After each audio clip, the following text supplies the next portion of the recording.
Hey Revengers, it's Chris and the Hunter team here today. We are synchronizing the timing on our Haltech Elite 2500. We are testing our 36 tooth crank trigger wheel with a 1 tooth on the cams. And so it's definitely important to synchronize the timing of the ECU to what's actually going on in the engine. This needs to be done with any standalone, whether you're running an AEM, a Link, or a Haltech in this case. But especially if you're changing your crank triggers and pulleys and things like that, it's even more important because there's just a lot more variables involved. So I'm going to show you how easy this is. The only thing you really need is a computer to connect to your ECU and a timing light. And sometimes it helps if you mark your crankshaft pulleys notch with a little white paint. But other than that, pretty much everything you have is there for the taking. You can also check your timing on a stock ECU, but often there is a connector by the battery that you have to ground on a 3000 GT or Stealth to set it to base timing mode. Otherwise, it's going to be altering the timing to try to keep the idle speed where it wants to, and so it's going to be doing the spark scatter all over the place. So check this out. So we're looking down here.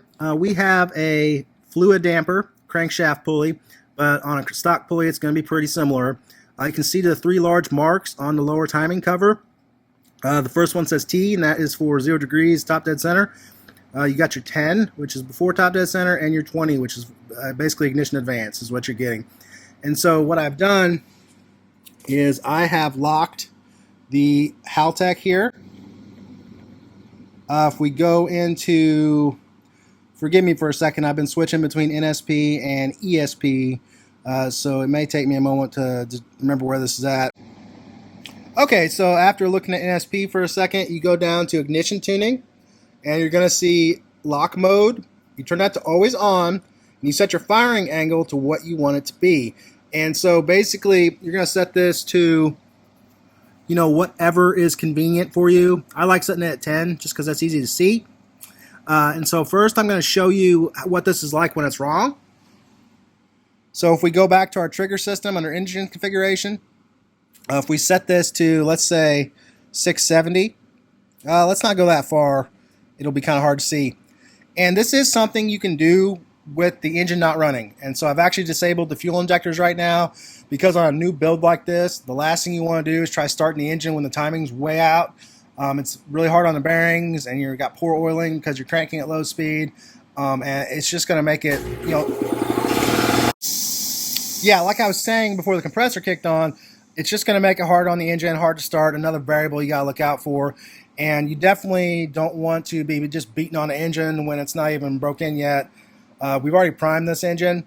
We got 4 or 5 pounds just using our Melling pre-oiler, and then cranking on it for just a few seconds. We got about 36. So we got good oil pressure now, so I don't feel bad cranking on this. But yeah, so we got 650 here. If you're way out, it can be hard to even show up on the marks down there. So my suggestion would be, move it like 50 degrees at a time until you get close enough to see the mark. But hopefully, the settings that we're going to show you here after we synchronize this are going to work pretty good for our 36 tooth crank wheel. And you shouldn't have to be too far off, but every setup's going to be a little different. When you deck your heads, get your engine rebuilt, deck your block, different timing belt tensions, all that stuff can kind of contribute to being off a little bit. So Hunter's going to go ahead and crank on it, and I'm going to shine our timing light out here. This is a very simple timing light by MSD. I like the simple ones for this type of synchronization because we don't need to be able to set it to like 36 advanced or anything like that, and there's really nothing that can go wrong with this, and it's very bright. So let's take a look, see if you can see this.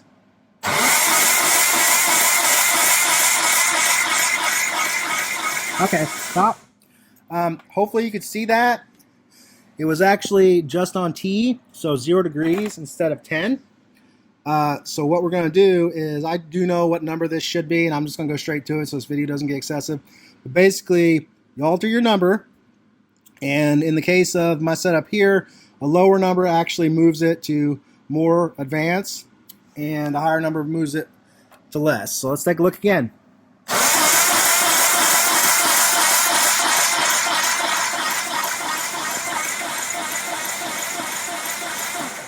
Okay, so I also hope you could see that. If not, it could be due to the frame rate capture of my equipment here. I'm just using my cell phone right now.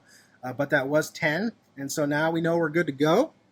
We know that for this exact engine with this 36 tooth crank wheel and our altered stock cam gear, we basically cut the 3 small teeth off. We have it at 636 degrees of TDC offset angle, and that's giving us 10 degrees when the ECU is commanding 10 degrees. If you don't set this, I mean, you could be 20 degrees off very, very easily, especially if you're trying a new trigger wheel like this. And I mean, you can be tearing up starters, you know, if the engine's firing before, you know, too far before top dead center and things like that, just firing against itself. You can do a lot of damage. And so it's really important you test this. On a lot of ECUs, I'm not as familiar yet with the Haltech as I am with AEM. You can also set some of the pickup delay. And what that means is you can basically, if you're going to like, you know, you rev it to like 6,000 RPM, then you can make sure that even at like 6,000 RPM, your timing is still what you set it to. And so otherwise you can get a little bit of drift, particularly if you're running a camshaft driven crankshaft sensor, you can get quite a bit of drift. I assume that the Haltech, basically these settings here that determine whether it's Hal effect or optical or Nissan or whatever options they have here, kind of take that into account. But for instance, on the 3000 GT and Stealth, one of the pickups is like 50 degrees and the other one's 129. And I believe the optical is 129, but I could have that backwards. It's been a while since I checked it out. But you can tinker with that setting on like the AEM EMS and make sure at 6,000 your timing is actually what you're commanding. Because, you know, the bottom line is, if you're telling this ECU, you know, I want 20 degrees at 20 pounds of boost at 7,000 RPM, you better be getting 20 degrees of timing. Because if you don't synchronize your timing, well, what if you're getting 40?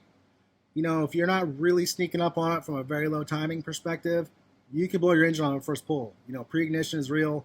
It can happen with extremely excessive ignition advance like that. So this is a critical first step. You know, once your car is ready to start, do not skip this. You know, synchronize your timing. As you see here, at least setting it at idle here or cranking like this, take you a few minutes. Once the car is up to idling speed, you know, I'm going to set it to 800-900 RPM, and then we'll verify the timing again. But I haven't seen it drift tremendously from, you know, just being cranking like this and actually idling. And so that's why this is so useful to check while you're cranking on the car. Now we know we're at least safe in the ballpark on our ignition timing, and that's one less variable we got to worry about.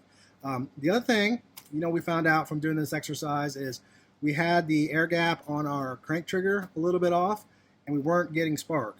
And so if we would have just went into not using a timing light and things like that, it would have made the debugging process a lot more complicated to try to determine what the problem was. But now we know, you know, later on today or tomorrow when we're ready to see if this thing will run, we know that we got spark, we know we got fuel pressure, we know the cam timing's correct, we know we got compression, it should run. You know, there's no real reason it shouldn't.